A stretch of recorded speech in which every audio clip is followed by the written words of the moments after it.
نبی کریم صلی اللہ علیہ وسلم نے ارشاد فرمایا کہ یہ جو عورت ہے نا یہ تیری پسلی سے پیدا ہوئی ہے.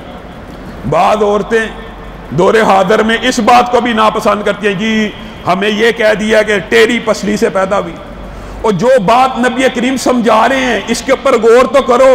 اس تیری پسلی کو اپنے ٹیڑھ پن کے ساتھ قبول کرو، اس کو سیدھا کرنے کی کوشش مت کرنا. اگر اس کو سیدھا کرنے لگ جاؤ گی یہ ٹوٹ جائے گی. یہ بڑی نازک چیز ہے. اس کے ساتھ اگر فائدہ حاصل کرنا ہے، اس کے ساتھ اگر زندگی بتانی ہے، اس کے ساتھ اگر زندگی چلانی ہے، اس کے ساتھ اگر زندگی بسر کرنی ہے، اس کا فائدہ ٹیڑھ پن کے ساتھ اٹھایا جائے، اس کے ساتھ محبت کا شفقت کا معاملہ کیا جائے. ورنہ یہ کفران نعمت کرتی ہیں. کس طرح؟ یہ بھی نبی کریم صلی اللہ علیہ وسلم نے فرمایا ہے. اور میری بہنیں بیٹیاں اس بات سے ڈر جائیں. نبی کریم صلی اللہ علیہ وسلم نے ارشاد فرمایا کہ میں نے جہنم میں بڑی تعداد عورتوں کی دیکھی ہے. آقا کیا وجہ ہے؟ وجہ یہ ہے یہ کفر کر دیتی ہیں. کس بات کا کفر؟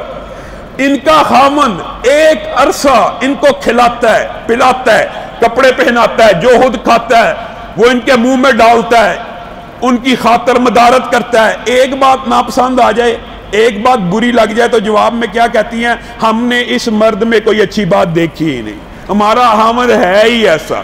یہ عورت کی فطرت ہے. یہ کہنا اس فطرت کے ساتھ عورت کے ساتھ گزر بسر کرنی ہے، اپنے اندر صبر پیدا کر کے، یہ الگ بات ہے. یہ الگ بات ہے کہ عورت کی اس بات کے اوپر اللہ رب العزت عورت کو گرفت کرے گا، اسی بات کے اوپر نہیں ہے. نبی کریم صلی اللہ علیہ وسلم نے فرمایا ہے کائنات کا، کائنات دیکھیں کتنی وسیع مفہوم ہے، بڑا لمبا چوڑا کائنات کا مفہوم ہوتا ہے.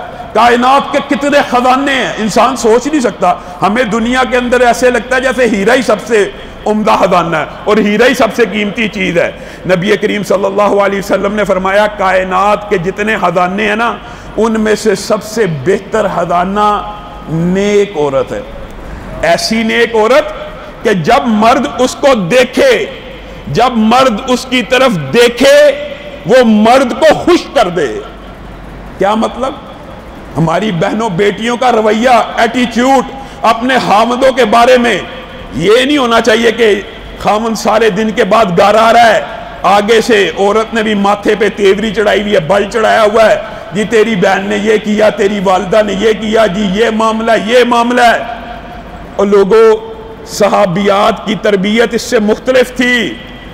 خامند باہر سے آئے، آج کل عام ہے یہ معاشرے کے اندر، سب سے پہلا کام ابھی گھر میں کیا آنا ہے؟ ابھی باہر ہی ہوگا تو میسج شروع ہو جائے گا، امی نے یہ کہا، بھائی نے یہ کہا، بہن نے یہ بات کر دی ہے. آنے سے پہلے اس کا موڈ بھی خراب کر دینا ہے، آنے پہ نہ استقبال ہونا ہے، نہ خوش اسلوبی سے مسکرا کے ویلکم کہنا ہے. صحابیات کا طریقہ کار جو نبی کریم صلی اللہ علیہ وسلم نے ان کی تربیت کی تھی کیسی کی تھی؟ بیٹا بیمار ہے، سچا واقعہ، بیٹا بیمار ہے، والد تڑپ رہا ہے بیٹے کے لیے، دوائی لے کے آ رہا ہے، خدمت میں جا رہا ہے، آگے پیچھے بھاگ رہا ہے، انتظام انسرام کر رہا ہے، اچھی طرح دیکھ بھال کرنے کی کوشش کر رہا ہے. گھر آیا جلدی میرے بیٹے کا کیا حال ہے، میرے بیٹے کا کیا حال ہے؟ ام سلیم نے کہا ابو طلحہ تیرا بیٹا تو بہت اچھی حالت میں، پہلے سے تو بہت بہتر جگہ ہے، پہلے سے تو بہت زیادہ آرام میں ہے. خامند کے دل کو سکون پہنچا. ام سلیم تیار ہوئی. صحابیات کی تربیت یہ ہے، ٹریننگ یہ ہے. ویلکم کیا، اپنے آپ کا بناؤ سنگار کیا، ان کے ساتھ شب بسری کی، جو میاں بیوی کا ایک تعلق ہوتا ہے اس تعلق کو استوار کیا. تعلق قائم کرنے کے بعد جب سارے معاملات طے ہو گئے، ختم ہو گئے، اپنے خامند کو کہتی ہیں تجھے پتہ ہے تیرے بیٹے کے پاس کیا معاملہ ہوا؟ یہ لمبا چوڑا واقعہ. اگر تو ایک بات بتلا، اگر کوئی تجھے امانت دے پھر تجھ سے تیری امانت واپس لے لے، مانگنے کا تقاضا کرے، تجھے 1,00,000 روپیہ دیا ہے، 10,000 دیا ہے، ایک دن اس کا تقاضا کرے واپس کر دے، تو اس کو واپس کرے گا؟ میں کروں گا. کیا وہ واپس مانگے وہ جرم ہے؟ نہیں جرم، اس کا حق ہے، حق ہے.